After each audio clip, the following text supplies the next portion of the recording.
Good evening, welcome to tonight's meeting of the North Planning Committee. I'm Councillor Eddie Lowbury, the Committee Chairman. We are now live on the Council's YouTube site. Those of you sitting in the audience, welcome Councillor Higgins, are not visible at this point. Only those who choose to address us in respect of applications will actually be on the video. Those of us who sit round here are. Right, I'll do the normal administration first, then I'll explain how the meeting will work. Apologies for absence first, please. No apologies, Chairman. Timing. Declarations of interest? No. Minutes of the meeting, 19th of February. Can I take those as good? Yeah.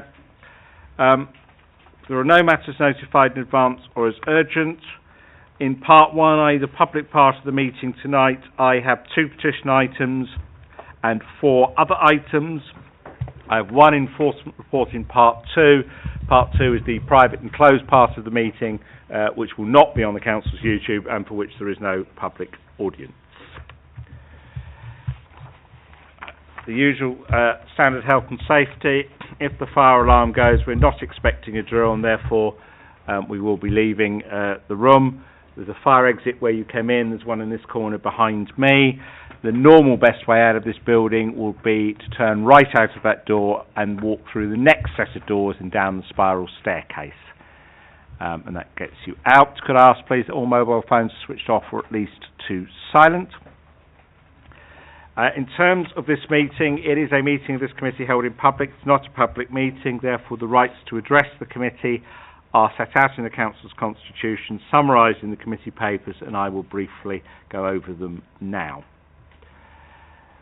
For those items where there is a petition, and there are 2 tonight, that's item 6 and item 7, petitioners have a right to address us for 5 minutes. If you watch your traffic lights, you get 4 green, 1 minute on amber, and red is a stop sign, which is the best way to explain it. Members may choose to ask you questions, they may not. It'll only be if they don't understand what you said or want some further clarification. If you raise new planning points, I will take them up to the officers on your behalf. On any item where we have a petition, regardless of whether the petitioners exercise that right, applicants or their agents have a right to address us, as do ward councillors, although I am not aware of any ward councillors intending to attend tonight. When we reach item 7, the petitioner has had a family emergency today and is unable to present his petition, but he has sent in a written copy of what he intended to say, and I have agreed to read it on his behalf. There won't be any opportunity for questions because I am merely reading what is in front of me, so I won't be able to expand it any more than that. For each report, officers will do a presentation. It's in addition to the written stuff members have already had. You'll see 2 screens, one either side of us here, where the various plans will appear. The voting members of committee tonight, who are the ones that actually make the decisions, I only get a vote if they manage to get a tie. We'll see what happens then. Okay, I'm going to go the other way around. So I'm going to start at the bottom right. So we have Councillor Goddard, and welcome to North Planning. Councillor Haggart, Councillor Tuckwell, Councillor Higgins, Councillor Flynn, and coming down the table the other way, Councillor Sansapuri, Councillor Oswald, Councillor Farley. The officer team tonight, Kelly Munro is our planning lawyer, Neil Fraser from Democratic Services is our clerk, and he'll always be grateful for any feedback forms he gets. James Roger, the head of planning, will provide us with guidance as required. Matt Kalashevsky is the planning team manager and the presenter. Alan Tilley is doing transport. That is all the preliminaries done. I'm now going to move straight, please, to item 6, land adjacent to 10 Turnston Close, Ickenham, on page 5. Thank you, Chairman. This application proposes the erection of a 2-storey, 3-bed detached dwelling with associated parking and amenity space. I'll just show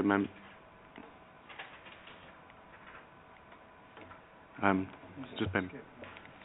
It's in the wrong order. It was in the right order. Apologies, just bear me 1 second. I'll just get this. There we go. Don't know what's happened there. So item 7 on the presentation. The site is effectively this area here. It's effectively the back part of the back garden of the property here. I'll just take members through the proposed. So again, it's number 111, and it's the rear area of the garden that will be used to the proposals for a house in this location, right next to number 10. These are the proposals of what it will look like. A layout plan, so you see turnstone close here. It will be accessed. The road will be effectively lengthened, if you like. Parking for 2 cars, and a house next to number 10 here. I'll take members to some photographs, aerials. That's number 111, the back garden of which is to be used to build this house. And some more street photos of that street, just to give you some context. This is the back garden, as is at the moment. I'll just flick through and show you the photo from the other. That's the house in question with the garden. So that's the back garden as it appears now, the swimming pool and sheds at the back. You can see number 10 turnstone close here, and the house would be built in this location here. The site is not previously developed land as identified in Annex 2 of the NPPF, and there is no presumption in favour of development. In fact, let me just take you some more photos, Dan. This is Turnstone Close, and you can see, again, there's number 10 there at the end, and that new house would be in that location there. So this fence that's here would be opened up, and that would be the driveway of the new house. As I was saying, this is not previously developed land as identified in Annex 2 of the NPPF, and therefore there is no presumption in favour of development of such land. It is considered that the proposed development, by reason of its rear garden location, would result in an incongruous form of development, which would be out of character with the existing character and appearance of the surrounding properties and conservation area. This would in turn be detrimental to the surrounding area. It should be noted that an initial set of comments were provided by a conservation officer who regrettably was not aware of the history of the site and had not had their comments signed off by a manager. These were issued to the applicant in error. The second set of comments, which are within the body of the report and which form the basis of the recommendation, are the correct ones and the ones that should be considered. Furthermore, one of the proposed newly formed bedrooms of the proposed house would not be of an acceptable size by failing to provide adequate internal space with sufficient headroom. Therefore, this would give rise to substandard form of living accommodation to the detriment of any future occupiers. For the reasons summarised, it is recommended that the application be refused. Thank you, Chairman. We have a petition on this one. Mrs. Joyce Gannon. Or Cannon, sorry, my reading was not up to speed tonight. If you take a seat at the middle table, if you press the red button on the middle, or the grey button on the middle, it'll light up red. Thank you. Okay. And we'll begin the timer as you begin to speak. Right. Okay. Good evening, all. I was asked to do a petition on behalf of the residents of Turnstone Close, which has been submitted. We request that the Head of Planning, Transport and Regeneration and the Planning Committee sitting this meeting refuse planning permission for the application before them tonight for all the recommended reasons put forward by the Head of Planning, the Borough Solicitor, the Officer and all involved in objection to this application, including the petition and the reasons in it submitted by the residents of Turnstone Close. This planning application states it is on land adjacent to Turnstone Close. It is accurately described as an extension of Turnstone Close. It would be more apt to say that the correct description of the land is actually the rear garden of 111 Long Lane, which is not an extension of this cul-de-sac. The planning application for a 3-bedroom property in the rear garden of 111 Long Lane is not in keeping with the other properties. The proposed property will also overlook the main house and garden and lack of privacy for future residents. So the front of the house would be here, that'd be the house there. Any future residents who are not there at the present time will actually be overlooked and have a lack of privacy. The application states and shows access is from Turnstone Close. There is no access from Turnstone Close as shown in the plans, their plans. To the side, I'll read that again. The application states and shows that access is from Turnstone Close. There is no access as shown on the plans to the side of the rear garden of 111 Long Lane for access from Turnstone Close. There is none. A section of the road at Turnstone Close has been adopted by the London Borough of Hillingdon. The other parts are shown in green on the map. New information come forward regarding the Turnstone Close. It is a private road, private property, which has ranching strips, which I understand means there's no right of way across that. I got this bit off the internet. Ransom strips are generally small areas of land. They can be narrow 6 inches and are generally located between two pieces of land. Their importance is that they divide the land and prevent access to one or both plots. They are often unnoticed by conveyancers. The cul-de-sac is very small, as is the road. Parking has caused a serious problem in the close over the years and still continues today. There's actually been court cases, or a court case down there, with cars obstructing access and emergence and to and from the residents' drives. There's not enough room to turn a car around. If you could pull up, can I ask you to pull up, and will you allow me to stand up and just point? If you can get down to the bottom where the fence is for next to number 10 in Turnstone Close. If you go up the road, see, look here. If you go back to this bit, you've got this bit here. Look how narrow this is here. You've got the path here. Sorry, people. You've got the path here. But that is marked on green on the land, which is private property. It's adopted by the English Council. But this path there, that is actually should be path there in front of the property. So you've only got that much of the road. Yeah. We understand. Thank you. Yeah.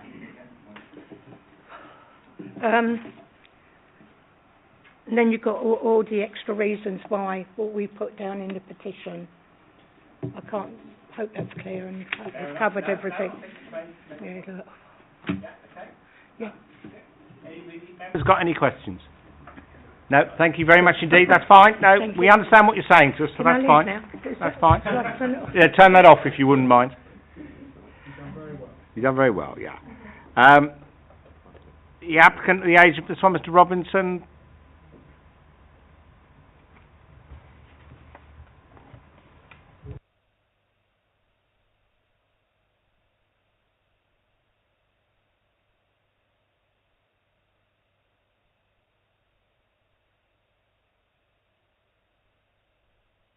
Can you turn the microphone on, otherwise it won't be on the council's YouTube. And we may struggle to hear you, and so may residents, but there you are. All right, and I just start? Yeah, please. Thank you, Chair. Further to the officer update, I maintain that the technical space standards central to reason for refusal number 2 have been misapplied. The submitted scheme does achieve a 2.3 metre ceiling height in more than 75% of the gross internal area of the home. And further to the petitioner comments, there is a legal right of access, and I can assure you that there is no intention to be unneighbourly in any way. All other concerns raised have been addressed in the report, which clearly confirms that the house will not have an unacceptable impact upon neighbours and that it exceeds the HDAS design standards. This really should be no surprise, as it replicates an established pattern of development with a line of homes on Turnstone Close, sited behind homes on Long Lane. The plans you have seen show this. The house fits well in its setting. It is aligned with its neighbours, has its own parking and private, secure, newly landscaped gardens front and back. It's a well-designed family house and does not compromise the existing house. National and local planning policies seek to optimise and significantly boost the supply of housing. The latest NPPF actually sets councils a target to identify small sites for homes, and it says they should give great weight to the benefits of using suitable sites within existing settlements for houses, and your officers make clear that regard has to be had to current adopted policies. Concerns about its position to the rear of 111 Long Lane are not justified. This repeats the existing arrangement of homes, and the Council's own current adopted policy H12 says development of backland might be permitted if no undue disturbance or loss of privacy is likely to be caused. It gives an example of acceptable development having a proper means of access, either from a road at the side or rear. All is exactly proposed here. The Council's adopted HDAS again refers to backland sites and says plots should be of sufficient depth to accommodate new housing in a way which provides a quality environment for new and existing residents. The report accepts this is achieved. The NPPF and the London Plan do say local development frameworks may introduce a presumption against development on back gardens where locally justified, but neither say all such development should be resisted, and in any event, Hillingdon Council's emerging local plan is not currently adopted planning policy. Your unadopted local plan policy, DMH6, relates to gardenland, but even this policy recognises that a limited scale of backland development may be acceptable if privacy is maintained, access and parking has no adverse effects, the mass and scale is more intimate and lower than frontage properties, and features such as trees, shrubs and habitat are retained. All of these criteria are met. You should note that the Ickenham Residents Association makes no comment, and the Highways, Access and Tree Officers have no objection. I've also copied you comments from the Council's Conservation Consultant provided by your officers, which concludes with the words "no objection." They do not appear in the officer report, which instead contains entirely negative comments. This omission has not been properly explained by officers and appears as an attempt to suppress the clear advice given. But to help you all, the Council's conservation expert said, amongst other things, the house will be partly visible to the rear from Long Lane.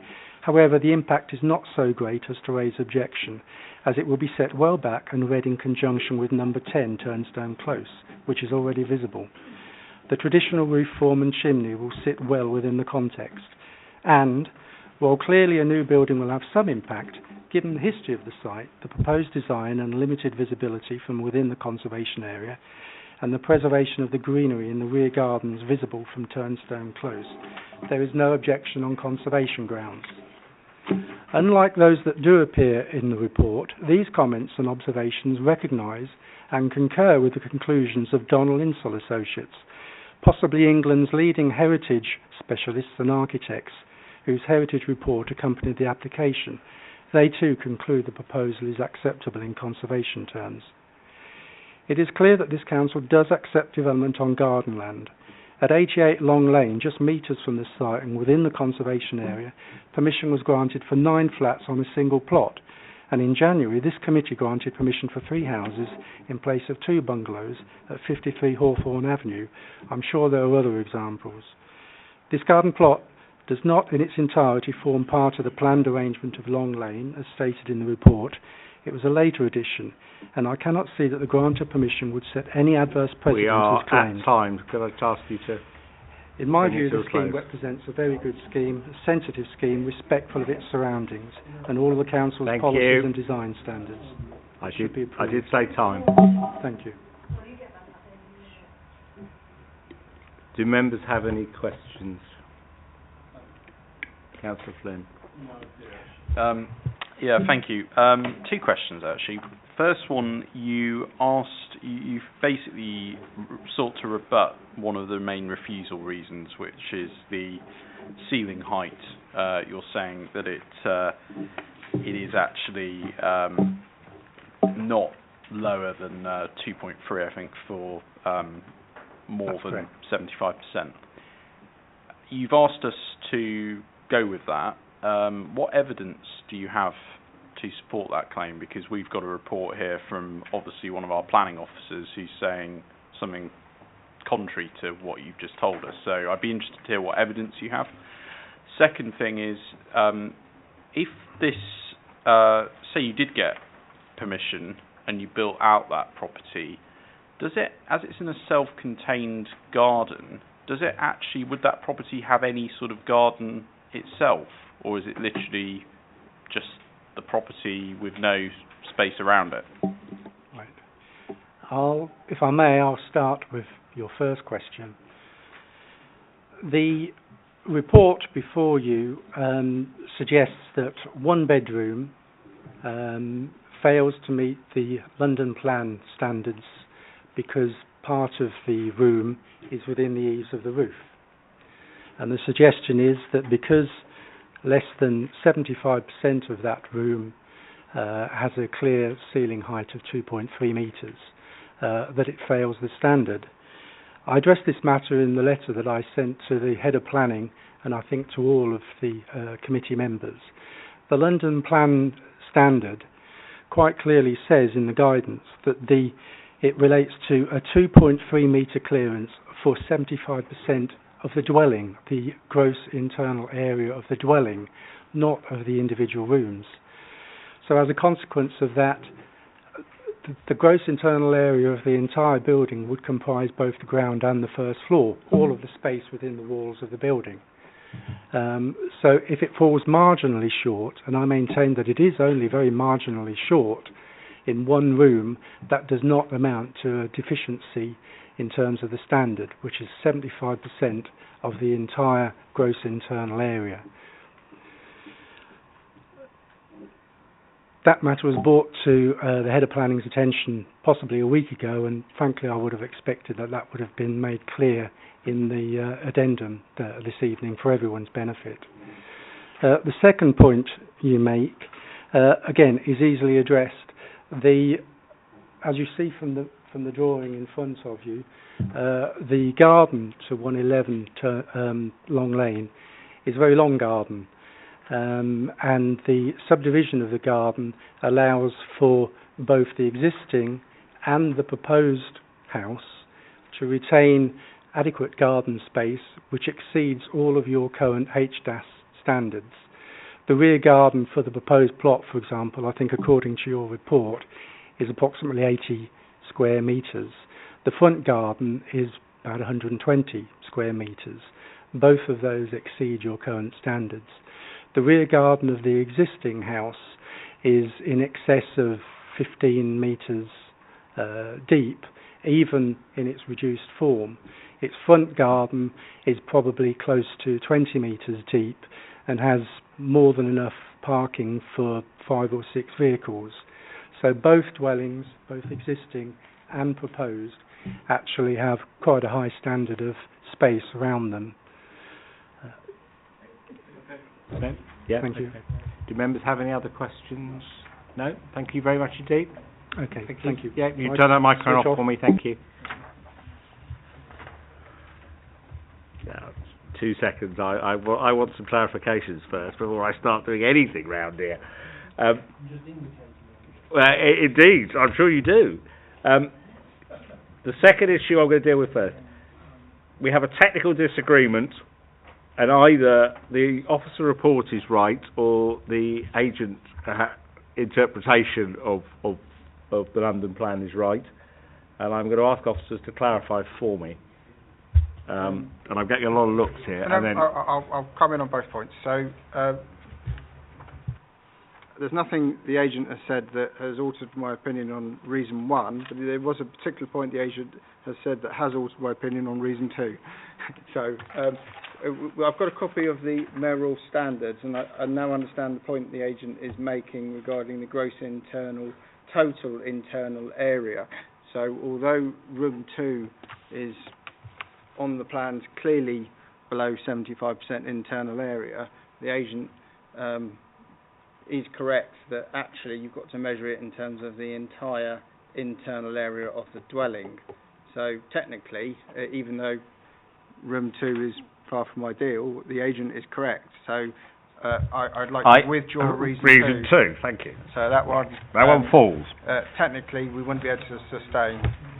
But right. Reason 1, and the reason I asked the officer to put the aerial on, is I think that's the easiest way to illustrate the concern. So effectively, behind the properties in Long Lane, at the top of that slide, you've got this green and verdant wedge, and effectively, the concern is clearly that you're eroding into that if you start building dwellings at the end of the close. And I could elaborate in more detail on that, but I think that slide illustrates why officers are recommending refusal and why this is all about reason 1, and I'm quite comfortable that reason 1 is correct. Okay, Councillor Higgins, you were first. Councillor Oswald was second. Thank you, Chairman. Can you go back to the photo of the rear garden, please? Officers, Matt, could you do that for me? The other way round. No, the other one. Looking down the bottom of it. Where the swimming pool is. That one. So are we saying where the swimming pool is where the new building would be? Is that correct?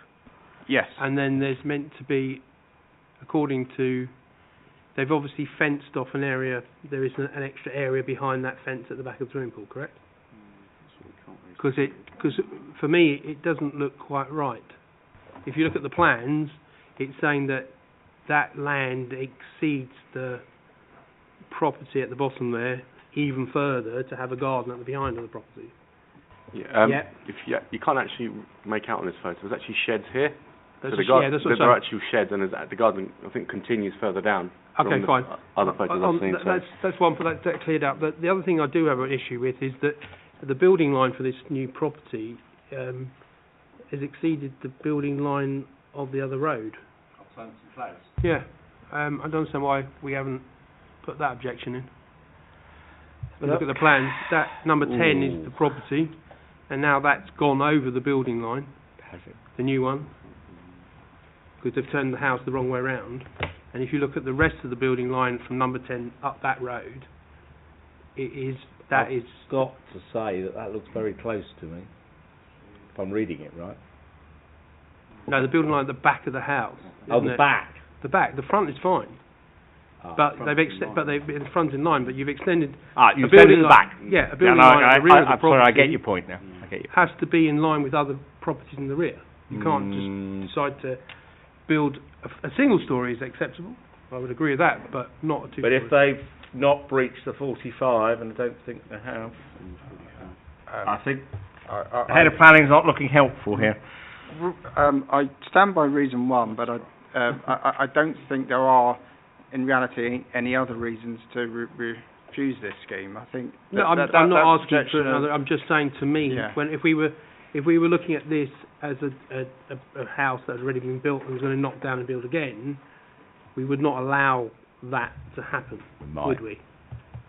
Because that's 2 stories at the rear, isn't it? It's not single at the rear. Depends how far back you go and whether you breach the lines. But actually, because they've turned the house the wrong way, it's not the back of the house, is it? It's the side of the house. You take my point? Anyway, bar that, I'll go with officer's recommendation. I just think it's absolutely a point. I can't understand that the garden is so narrow. It's just, Okay.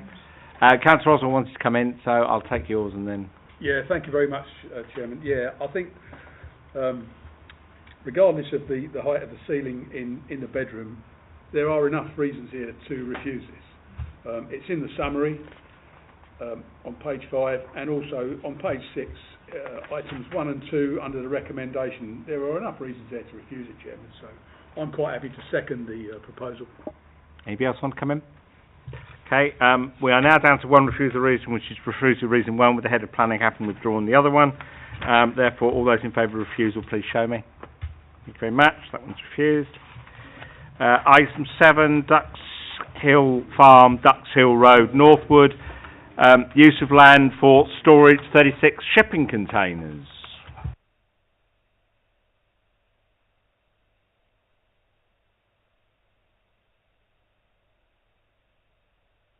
I understand your presentations are not all in the right order. No, the presentation is based on the original.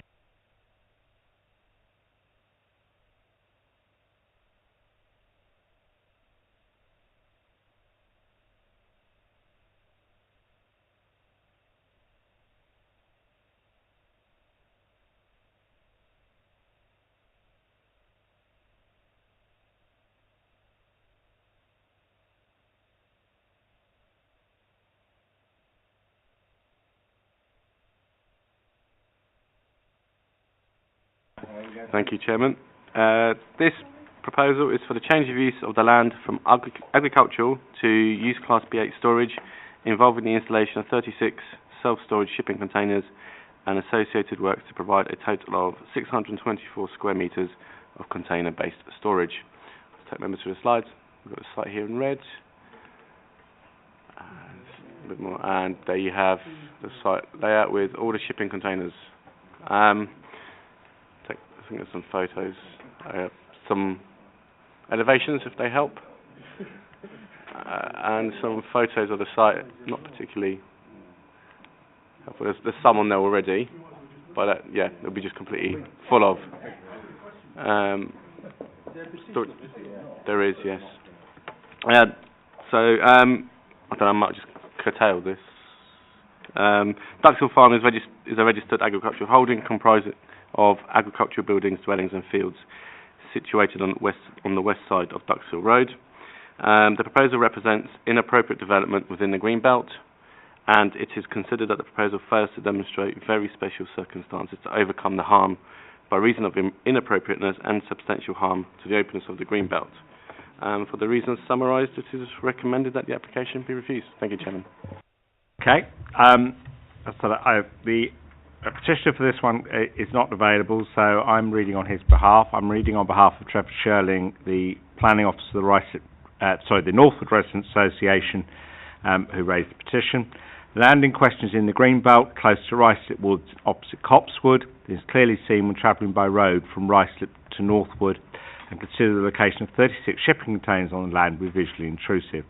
The National Planning Policy Framework sets out the planning position regarding development of land in the Greenbelt, and the London Borough of Hillingdon Local Plan Part 2, October 2015, closely follows the NPPF. Clause 16.18 states that a change of use or development on land in the Greenbelt is inappropriate development except for limited purposes. Clause 6.19 goes on to state inappropriate development is by definition harmful to the Greenbelt, and therefore any proposal for such development will need to demonstrate very special circumstances to set aside the presumption against such development. Those very special circumstances will not exist unless the potential harm is clearly outweighed by other material planning considerations. Here the emphasis is on planning considerations and not business considerations.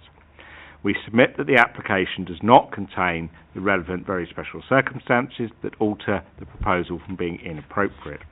We also submit that development of farming land for storage is not an acceptable alternative as provided under clause 2.33 for farm diversification, and in particular the adverse impact on the landscape quality. Whilst we note the traffic report, there remains concerns among the signatories to the petition on the impact of more traffic along Duxhill Road. We would also point out that the entrance to the site is on a part of the road that is a 50-mile-an-hour speed limit, and so larger vehicles slowing down to turn into the site, and particularly having to cross the road from the northward direction, will provide additional risks to drivers and their passengers given the high flow of traffic acknowledged in the applicant's submission. The planning report sets out in detail the reasons why the proposed use is inappropriate for this farmland in the Greenbelt. We endorse the report and look forward to the planning application to be refused. And as I said, no questions because I can't do them. I have to ask if the applicant or their agent wants to talk before we move. Applicant or their agent, do you wish to talk? If you do, I need you up at the table so I can hear some words. And more importantly, that they appear on the record. If you press the button, thank you. Good evening, everyone. My name's Oliver Cook. I'm the applicant.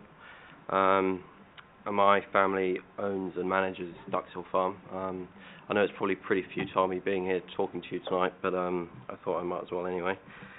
Per the officer report, the application obviously rests on inappropriate use in the Greenbelt, specifically to openness.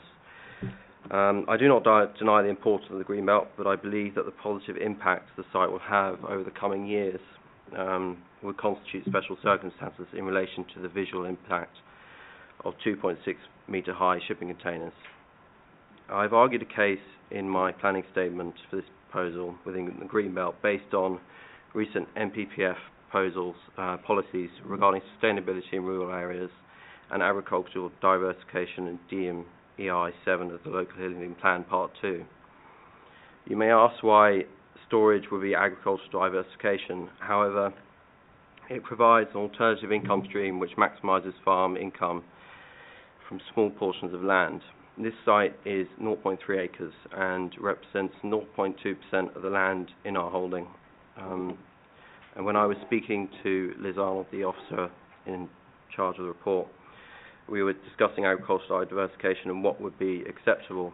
And in terms of land use, something like stabling might be acceptable. However, when you're constructing something like stable blocks, obviously you have more land being taken up by horses, which mean that then you have less land to use for actual agricultural purposes.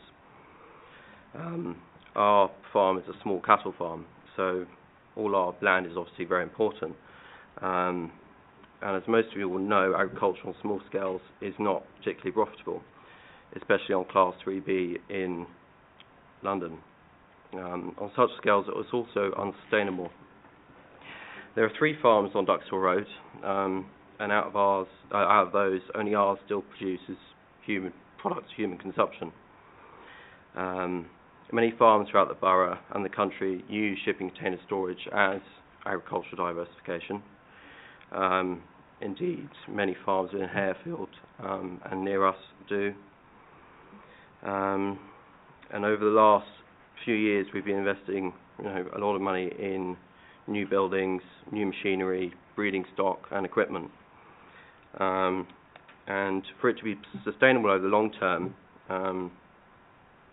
this will only provide, a meaningful profit within the next 3 to 4 years. And over that period, and for the next 10 years, we would be investing in the rest of our holding to repair buildings, replace buildings which are outdated, invest in more machinery, and I believe that this proposal was one way to achieve that.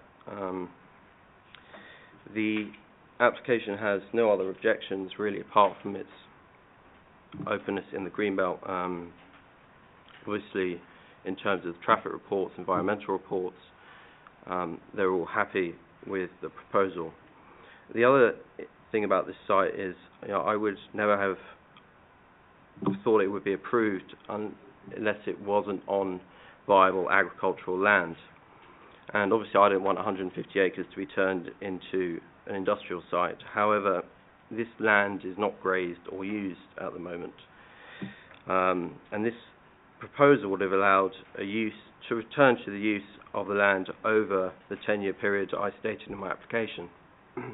And it would be a case of the borough placing binding conditions on this. And the reason why I've created the application within making it a completely removable site would mean that this is possible.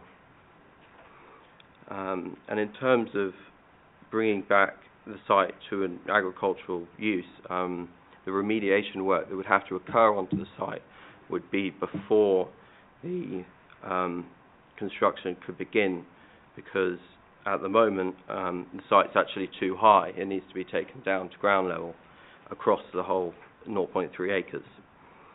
And well, for those reasons, I thought it might give very special circumstances.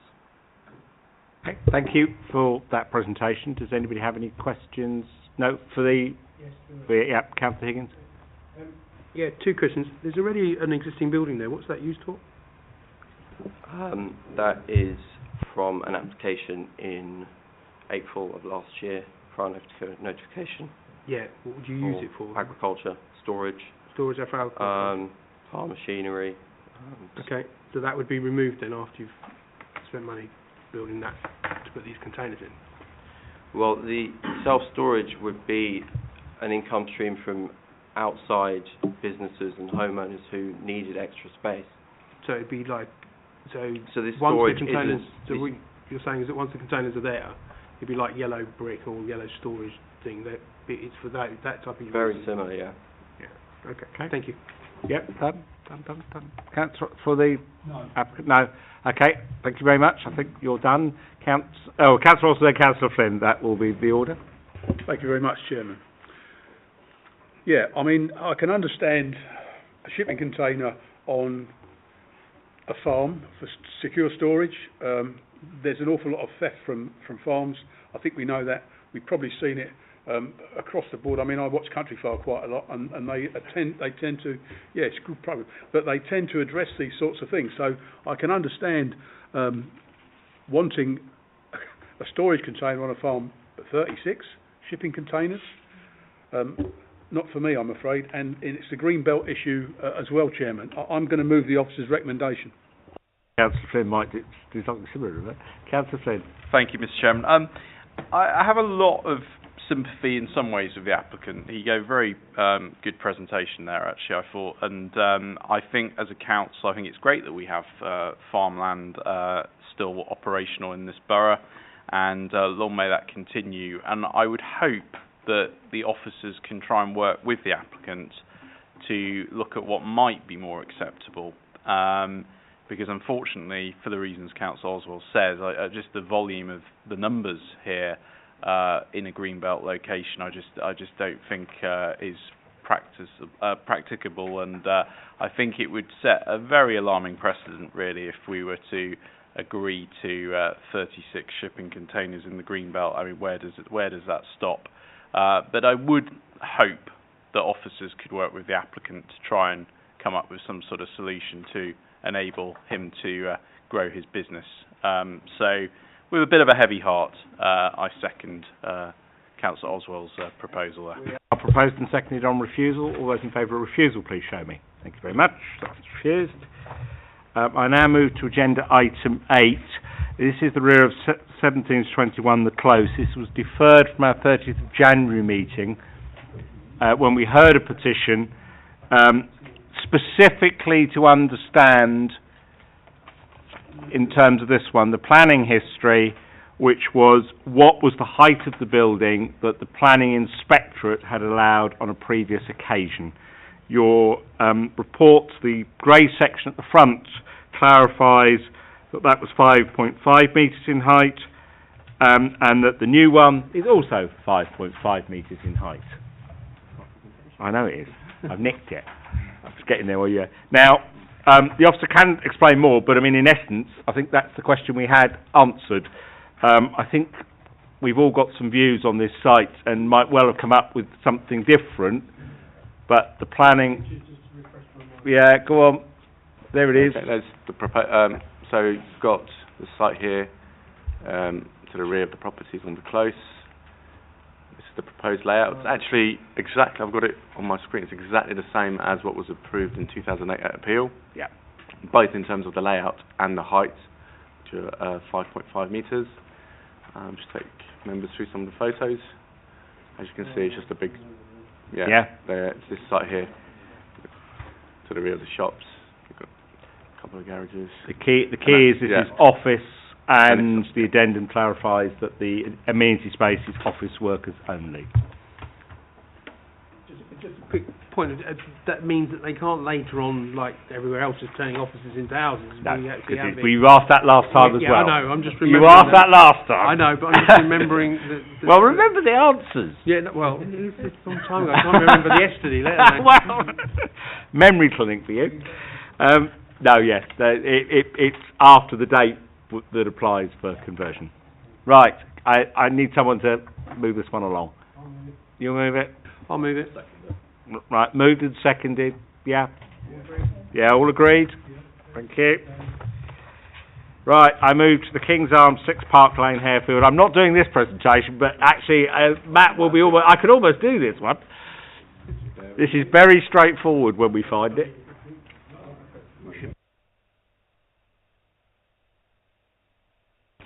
Excellent. Okay. Thank you, Chairman.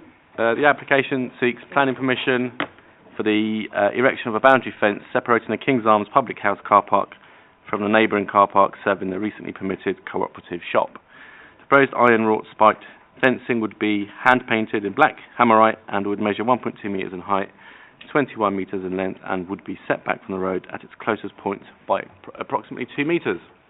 Just take members through the... basically, you've got the King's Arms, where the cooperative is, and then you've got your fence along there. And you've got an elevation up here, top of the page, which is what it will look like, if you can see, and a more close-up of the wrought iron proposed fencing. There is a bit of history. There was originally concern because it was a close board fence, and then it was replaced with a more traditional fence. So I think the plans that are now before you overcome the reason why there was initially some objection to this scheme. Hang on, Matt, I haven't quite finished. I think you're probably done. Yeah. Councillor Higgins, have you got something positive for me? I'll move forward with the officer's recommendation. Councillor Sansapuri, you're going to second it, are you? That's very good. Right, we've proposed and seconded. All those in favour, please show. Thank you very much. Right, this one is a little bit more complicated. You will just have to, actually, this is a bit more detailed to the next one. Weatherby House, 15 Green Lane, Northwood, a site you all know, but this is a new proposal. This is something different.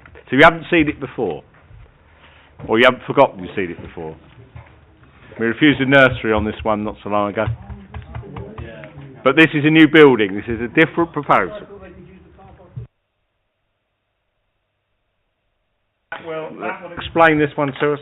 Thank you, Chairman. The proposal involves the erection of a two-storey building with habitable roof space and a basement to include 9 two-bed self-contained flats with associated parking and the installation of a vehicular crossover involving the demolition of the two-storey building on the site. I'll just take members through the slides. You're obviously familiar with the site. It's the one outlined in red. It's the existing site, and that's the proposed basement plan, ground floor plan, existing floor plans, and there's the proposed elevations, the proposed site plan, again some more proposed floor plans and a roof plan, some proposed side and rear elevations, and I think that's existing street scene and proposed. This is showing the proposed access, again another proposed site layout, and then just some photos, the existing building on the site,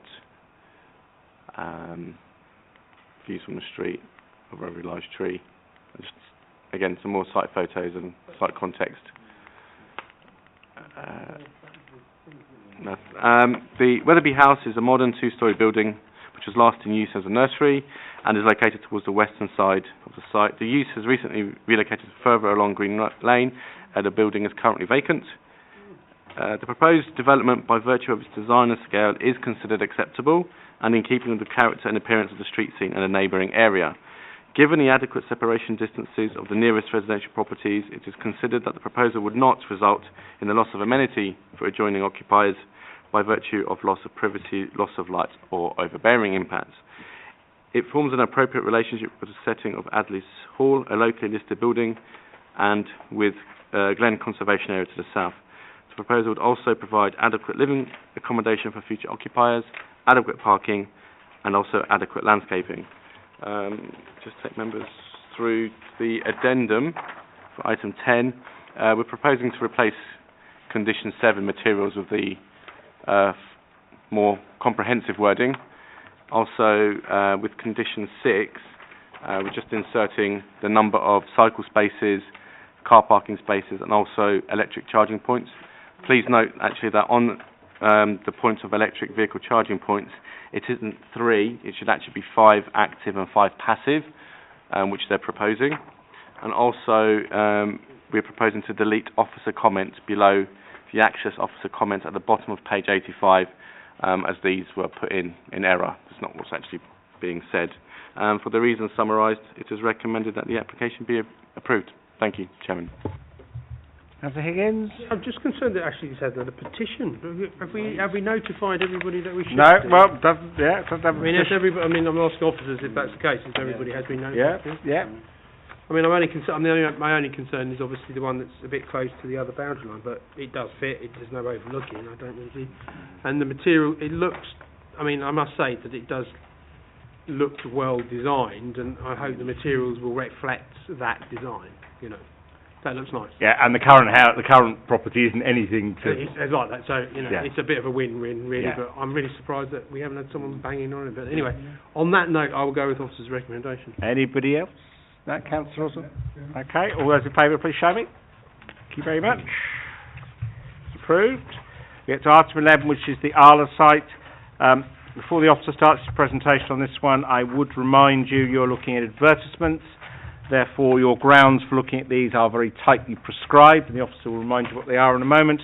So most of the comments regarding the site are about other issues and are not about advertisements. So regrettably, you'll have to constrain yourselves to what you've got. I know you will. But in case it wanders off. Well, in case Councillor Higgins wanders off, I will constrain Councillor Higgins. Thank you, Chairman. The application seeks advertisement consent for the installation of 3 signs within the site. Just show members where they are. One of them is at the pedestrian entrance. Yeah.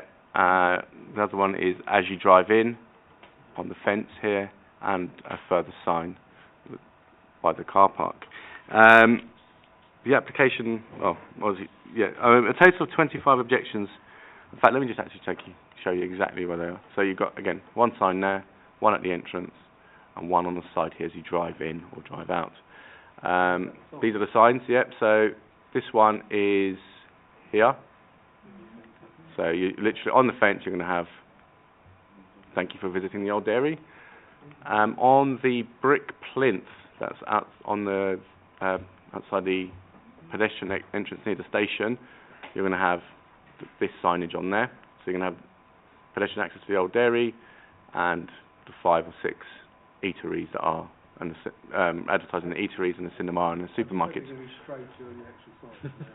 I'd like to think so. And the point to make on this is that actually on these sand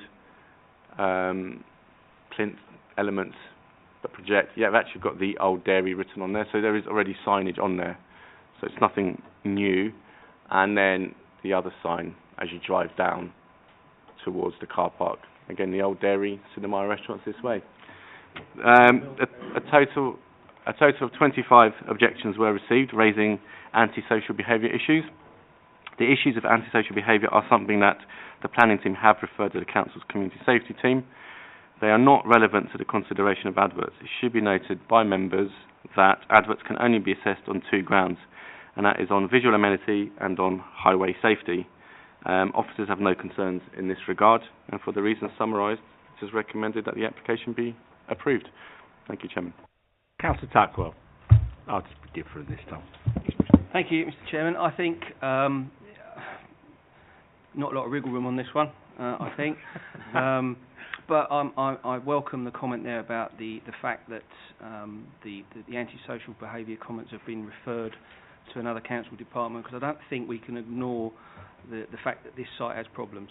So I think it just needs to be noted that it's glad that it's been passed on, and again, there's not a lot of wriggle room we've got on this one. So, Councillor Flynn, Councillor Higgins. Thank you, Chairman. It's not a refusal reason, but I do have a slight query, particularly given the state of retail at the moment. Whose responsibility is it? Do we know, because you've got the brands on the sign, if some of those restaurants cease to exist and other people move in, whose responsibility is it to update that? Because it could otherwise be misleading information. Very good question. Good question, but I'm not sure I don't know what the answer is. Right. Yeah. Can we stick to the planning tonight, please? Yeah. I've allowed a little licence now, and I'm going to just draw it in. Anybody got any planning issues with this? Quite seriously. No, I don't understand. I mean, I can see the antisocial issue there. Why haven't they not reversed that instead of the black on white one, and have it white on black, which would limit the problem. The only other reason is that I do have a concern about. Sorry, I'm missing your point. Sorry, I'm a graphic designer. Can you go back to the one on the road, please? That one. The other one, the one that you showed, that one there, this one here. If that was like it is on the other side, maybe a different colour, it wouldn't. The spray paint would look so tagged when it's tagged. And that fence there, who's responsible for that cleaning that? That's that fence there? Who's responsible? Is that the council? That's within the site, isn't it? It's within the site. That's developers. That's going to have that graffiti on it within. It hasn't yet. Well, we'll see. I haven't got my paint now. No. But apart from that, that's it. I mean, I do, I do go back to my youth and sort of Humphrey. Never mind your youth. That was a long time ago. I suppose you remember that far back, Councillor Higgins. Watch out, Humphrey's about. But can somebody give me a proposal? I will second the proposal. No, could you propose something, please? It, yeah, Thank you. Thank you, Councillor Haggart. Right. All those in favour, please show me. Thank you very much. Yeah, that was approved. Can I now ask for the YouTube feed to be cut so that we can do the Part 2 item?